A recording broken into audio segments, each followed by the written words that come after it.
Assalamualaikum warahmatullahi wabarakatuh.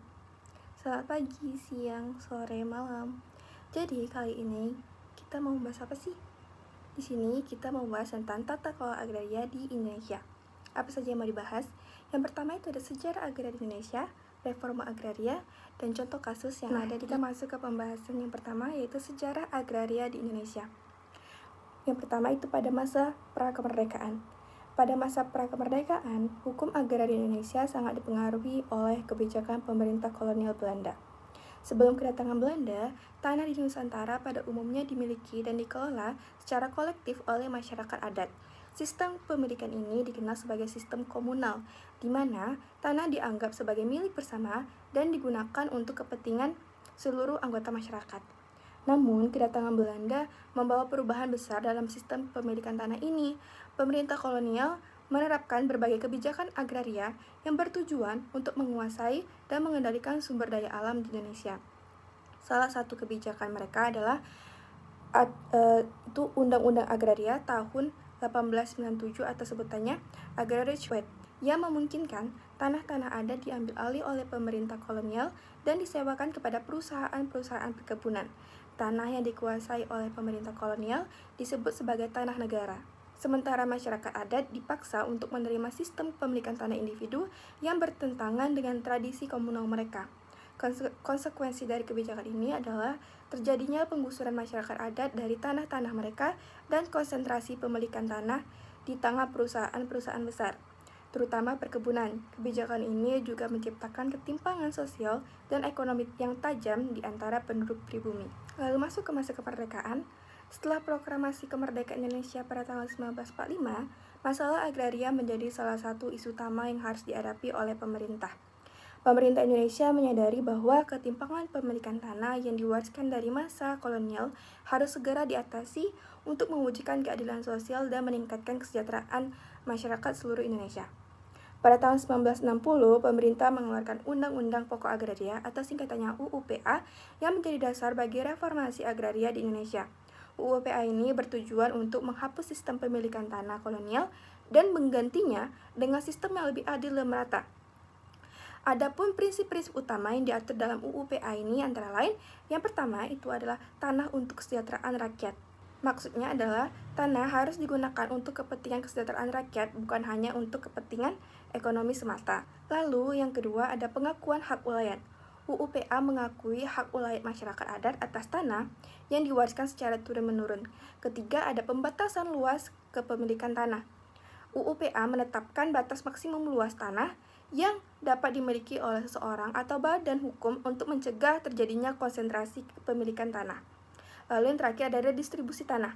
Pemerintah memiliki kewenangan untuk mengambil tanah-tanah yang tidak digunakan sesuai fungsinya atau melebihi batas maksimum kepemilikan untuk kemudian didistribusikan kepada rakyat yang membutuhkan. UUPA ini juga memperkenalkan konsep sertifikasi tanah, di mana setiap pemilik tanah harus memiliki sertifikat yang dikeluarkan oleh Badan Pertanahan Nasional atau BPN sebagai bukti kepemilikan yang sah. Sertifikasi ini bertujuan untuk memberikan kepastian hukum bagi pemilik tanah dan mencegah terjadinya sengketa agraria. Lalu masuk ke masa reformasi agraria. Pada era reformasi tahun 1998, tuntutan akan reformasi agraria semakin kuat seiring dengan krisis ekonomi dan politik yang melanda Indonesia. Pemerintah mengambil berbagai langkah untuk mengurangi ketimpangan dalam pemilikan tanah dan memberikan hak-hak yang lebih adil bagi rakyat, terutama petani. Salah satu kebijakan penting adalah program Pembaruan Agraria Nasional atau PPAN yang diluncurkan pada tahun 2007. PPAN ini bertujuan untuk mempercepat proses redistribusi tanah dan meningkatkan akses masyarakat terhadap sumber daya agraria. Program ini mencakup beberapa kegiatan utama, yaitu yang pertama ada redistribusi tanah.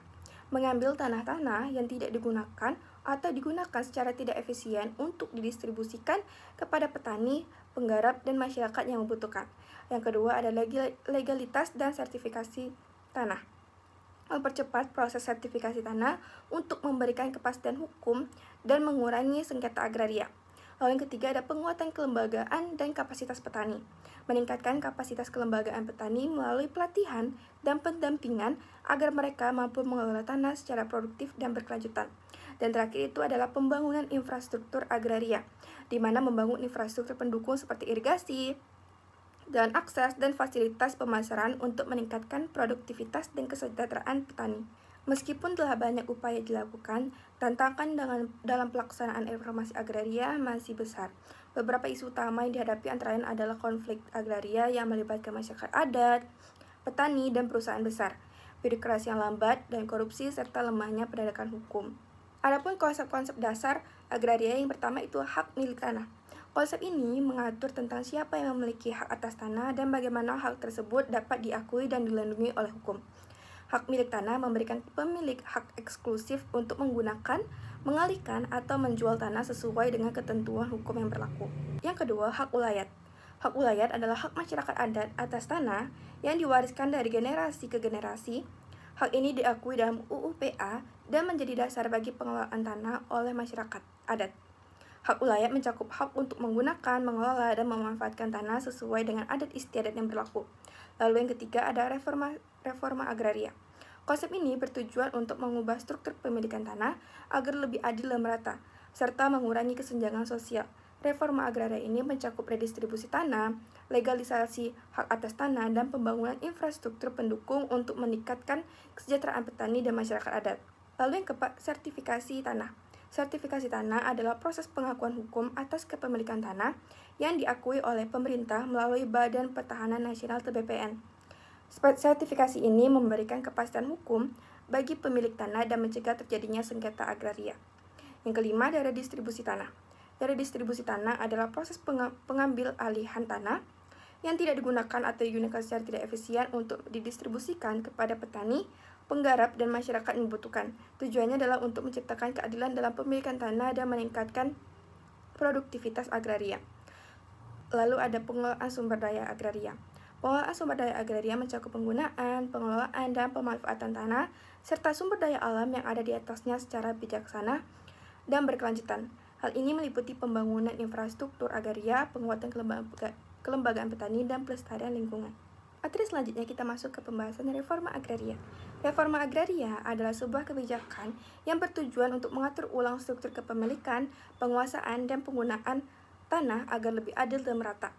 Kebijakan ini melibatkan redistribusi tanah kepada petani yang tidak memiliki atau hanya memiliki sedikit tanah, serta legalisasi hak atas tanah yang belum memiliki status hukum yang jelas. Tujuan utama reforma agraria ini adalah untuk meningkatkan kesejahteraan sosial dan ekonomi petani, serta mengurangi ketimpangan agraria yang ada di masyarakat. Lalu ada pemberdayaan komunitas. Kepemilikan tanah memberikan posisi tawar yang lebih baik bagi petani dalam berinteraksi dengan pihak luar, terutama pemerintah dan perusahaan besar. Petani yang memiliki tanah cenderung merasa lebih berdaya dan membuat keputusan yang mempengaruhi kehidupan mereka. Mereka juga lebih mungkin untuk terlibat dalam kegiatan komunitas dan organisasi pertanian yang dapat meningkatkan solidaritas dan kemandirian dari komunitas. Dan dampaknya bagi lingkungan, pengelolaan sumber daya alam yang jadi lebih baik. Petani yang memiliki tanah cenderung lebih bertanggung jawab dalam mengelola sumber daya alam di tanah mereka. Mereka lebih mungkin untuk menerapkan praktik pertanian berkelanjutan seperti rotasi tanaman, agroforestry, dan konservasi tanah serta air. Hal ini tidak hanya meningkatkan produktivitas pertanian, tetapi juga membantu menjaga kesuburan tanah dan kelestarian lingkungan. Jadi, kesimpulannya dari reforma agraria ini adalah reforma agraria adalah upaya penting dalam menciptakan keadilan sosial dan ekonomi di sektor agraria. Dengan mengurangi ketimpangan kepemilikan tanah, meningkatkan produktivitas pertanian, dan menciptakan stabilitas sosial serta politik, reforma agraria memberikan banyak manfaat bagi masyarakat. Selain itu, reforma agraria ini juga berkontribusi pada pelestarian lingkungan melalui pengolahan lahan yang lebih berkelanjutan. Dengan reforma agraria yang berhasil, diharapkan petani dan juga masyarakat adat memiliki hak atas tanah yang jelas dan adil, yang pada akhirnya dapat meningkatkan kualitas hidup dan kesejahteraan mereka. Hal ini menunjukkan bahwa reforma agraria bukan hanya isu ekonomi, tetapi juga isu sosial dan lingkungan yang saling terkait. Reforma agraria yang sukses memerlukan komitmen dan kerjasama dari semua pihak, termasuk pemerintah, masyarakat, dan sektor swasta untuk menciptakan sistem agraria yang lebih adil, inklusif, dan berkelanjutan. Contoh kasus tentang tata kelola agraria yang saya ambil itu terjadi di Jambi, yaitu konflik lahan antara dua kelompok tani di Desa Sungai Gelam dan Desa Parit, Kabupaten Muaro Jambi dengan PT Muaro Kahuripa Indonesia atau singkatannya PT MKI. Latar belakangnya adalah kelompok tani di sana mengklaim bahwa lahan seluas 570 hektar tersebut telah diserahkan kepada mereka oleh pemerintah daerah pada masa lalu. Namun, lahan tersebut kini diduga dikuasai oleh PT MKI, sebuah perusahaan perkebunan kelapa sawit. Ketua kelompok tani Sungai Gelam, Amir, menyatakan bahwa hingga kini konflik lahan tersebut belum terselesaikan. Pihak PT MKI telah berulang kali dipanggil oleh pemerintah Kabupaten Muaro Jambi untuk mediasi namun tidak pernah hadir. Perusahaan mengklaim memiliki hak guna usaha atau HGU nomor 43 tahun 2008, tapi tidak pernah memverifikasinya di hadapan pihak terkait. Di sisi lain, kelompok tani memiliki dasar yang kuat untuk mempertahankan lahan tersebut. Berdasarkan berita acara musyawarah tanggal 2 September 2000, PT Bahari Gembiraria menyerahkan lahan kepada Desa Parit dan Desa Sungai Gelam. Selain itu, berita acara tanggal 15 Mei tahun 2003 menyatakan bahwa masyarakat Desa Parit sepakat menyerahkan lahan tersebut ke Desa Arang-Arang untuk dijadikan wilayah transmigrasi. Dari konflik ini, kita dapat menganalisis bahwa terjadinya tumpang tindih penguasaan lahan. Konflik ini menggambarkan bagaimana tumpang tindih penguasaan tanah sering menjadi sumber masalah di Indonesia. Tanah yang dulunya digunakan oleh masyarakat setempat tiba-tiba diberikan kepada perusahaan tanpa pemberitahuan yang jelas. Dokumen yang dimiliki kelompok tani menunjukkan bahwa tanah tersebut sudah dikuasai oleh warga jauh sebelum perusahaan datang meskipun belum dilengkapi surat kepemilikan formal. Sebaliknya, PT MKI menggunakan HGU sebagai dasar penguasaan tanah. Namun, penerbitan HGU ini seringkali dilakukan hanya melalui proses administratif tanpa memeriksa langsung kondisi di lapangan. Proses seperti ini jarang melibatkan masyarakat sekitar yang terdampak, sehingga memunculkan rasa ketidakadilan. Dan kurangnya keterbukaan dalam pengurusan HGU ini menjadi masalah utama. HGU dikeluarkan tanpa melibatkan masyarakat sekitar yang seharusnya mendapatkan informasi dan kesempatan untuk memberikan pendapat. Akibatnya, masyarakat merasa bahwa hak mereka diabaikan. Sikap perusahaan yang tidak mau hadir dalam mediasi memperburuk keadaan. Hal ini menunjukkan bahwa kurangnya itikat baik untuk menyelesaikan masalah secara damai.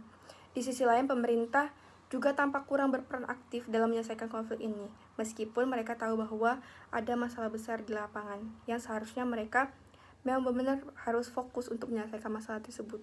Dan dari konflik ini juga pastinya ada dampak bagi sosial dan ekonomi. Bagi kelompok tani, tanah ini bukan sekadar aset, tetapi sumber penghidupan utama. Kehilangan tanah berarti mereka kehilangan kesempatan untuk bercocok tanam dan mencari nafkah. Hal ini dapat meningkatkan kesulitan ekonomi masyarakat seperti pengangguran dan kemiskinan. Selain itu, konflik ini juga menimbulkan ketegangan di antara warga, terutama jika ada perbedaan pendapat atau kepentingan. Sementara itu, bagi PT MKI, konflik ini bisa menghambat operasional mereka. Masalah di sekitar lahan perkebunan bisa merusak hubungan dengan masyarakat dan mengancam kelancaran bisnis. Situasi ini membuktikan bahwa konflik agraria tidak hanya berdampak pada satu pihak, tetapi mempengaruhi banyak aspek di daerah tersebut. Ada beberapa langkah penyelesaian yang bisa dilakukan. Itu pertama, pemerintah harus memimpin mediasi antara kelompok tani, PT MKI, dan pihak terkait. Semua dokumen termasuk HGU dan berita acara yang dimiliki kelompok tani perlu diperiksa ulang secara bersama-sama. Keputusan akhir harus berdasarkan fakta yang objektif dan mempertimbangkan kebutuhan semua pihak. Lalu pemerintah bisa memeriksa kembali HGU yang diberikan oleh PT MKI. Jika ada kesalahan dalam proses penerbitannya, maka izin tersebut harus dicabut. Jika klaim PT MKI sah, pemerintah tetap harus memberikan solusi yang adil bagi kelompok tani seperti kompensasi atau alternatif penghidupan. Di masa depan atau selanjutnya, pemerintah perlu memastikan bahwa proses pengurusan tanah dilakukan secara terbuka. Masyarakat harus dilibatkan dalam pengambilan keputusan, terutama jika tanah yang mereka gunakan berpotensi dialokasikan untuk kepentingan lain. Lalu untuk PT MKI juga harus menunjukkan kepedulian mereka dengan terlibat aktif dalam mediasi. Perusahaan juga bisa menawarkan bentuk kerjasama kepada masyarakat, seperti program kemitraan yang menguntungkan kedua belah pihak. Dari konflik lahan yang terjadi di Desa Sungai Gelam dan Desa Pari ini mencerminkan kelemahan dalam pengelolaan tanah di Indonesia. Masalah ini tidak hanya merugikan masyarakat, tetapi juga menciptakan ketidakstabilan dan mengganggu kegiatan ekonomi. Untuk menyelesaikannya, dibutuhkan kerjasama semua pihak dengan pendekatan yang adil dan terbuka. Jika masalah ini ditangani dengan baik, tidak hanya keadaan sosial terwujud, tetapi juga keseimbangan antara kepentingan masyarakat dan dunia usaha. Kesimpulannya, dari seluruh materi dan penjelasan yang sudah kita jelaskan tadi, sudah kita bahas sama-sama tadi, adalah bahwa perjalanan agraria Indonesia mencerminkan perjuangan yang panjang untuk mewujudkan keadilan sosial dan kesejahteraan rakyat. Dari masa kolonial ditandai dengan penguasaan tanah oleh pemerintah Belanda hingga era reformasi, berbagai kebijakan seperti Undang-Undang Pokok Agraria 1960 dan program pembaruan agraria nasional telah dirancang untuk mengatasi ketimpangan kepemilikan tanah, mengakui hak masyarakat adat, dan meningkatkan produktivitas pertanian. Meskipun reformasi agraria membawa dampak positif seperti pengurangan kemiskinan dan pelestarian lingkungan, pelaksanaannya masih menghadapi tantangan besar, termasuk konflik lahan, birokrasi yang lambat, dan lemahnya penegakan hukum. Reformasi agraria memerlukan kerjasama semua pihak untuk menciptakan sistem agraria yang adil, inklusif, dan berkelanjutan. Itu saja pembahasan kita tentang tata kelola agraria di Indonesia. Semoga apa yang sudah saya sampaikan dan jelaskan tadi dapat menambah ilmu kita dan menambahkan wawasan kita tentang tata kelola agraria Indonesia. Lebih dan kurangnya saya mohon maaf. Wabillahi taufiq wa hidayah. Wassalamualaikum warahmatullahi wabarakatuh.